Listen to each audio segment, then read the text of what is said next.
This is the Star News Brief. I'm Mark Gitau. Fear of losing political relevance and bitter lessons from past experience are the main reasons some Kenya Kwanza party leaders resist collapsing their outfits. The Star has established that several principals in the ruling coalition have rejected President William Ruto's push to fold their parties and join UDA. Prime Cabinet Secretary Musalia Mudavadi's ANC, National Assembly Speaker Moses Wetangula's Ford Kenya and Attorney General Justin Muturi's DP are leading the resistance. The opposition comes even as the President William Ruto's UDA party moved to strengthen themselves and widen their political network and influence ahead of the 2027 general election.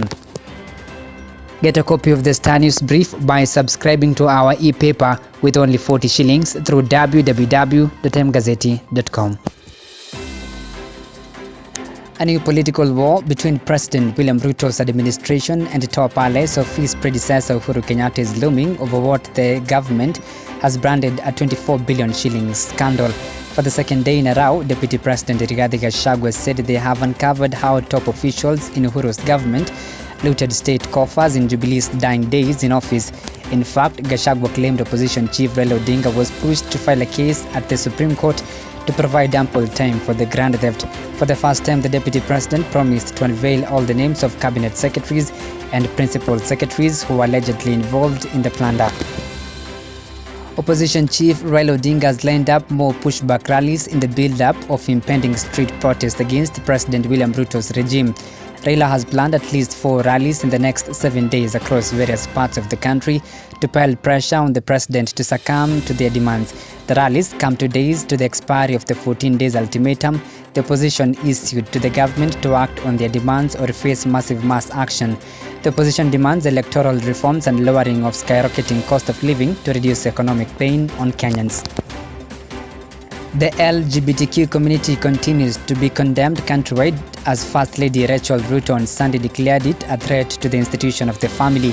Mama Rachel, who spoke in Meru County where she attended a church service, said the LGBTQ debate is threatening the family structure. The First Lady has already created a faith diplomacy office which she says will be spreading a praying culture across the country. And she told of critics saying the new regime was propelled to power by prayers. Global Fund has demanded Kenya refund at least 40 million shillings it donated to help Kenyans living with HIV, but was stolen by the Ministry of Health. The Geneva-based donor has already written to the National Treasury and MOH demanding the money be returned before the end of May this year. The fund said the money was lost at the National AIDS and STIs Control Program, the MOH unit that implemented and coordinates HIV and AIDS programs in Kenya.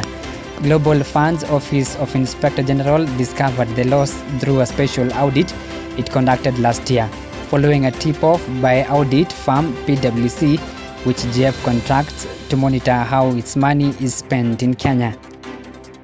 Get a copy of the Star News Brief by subscribing to our e-paper with only 40 shillings through www.mgazeti.com.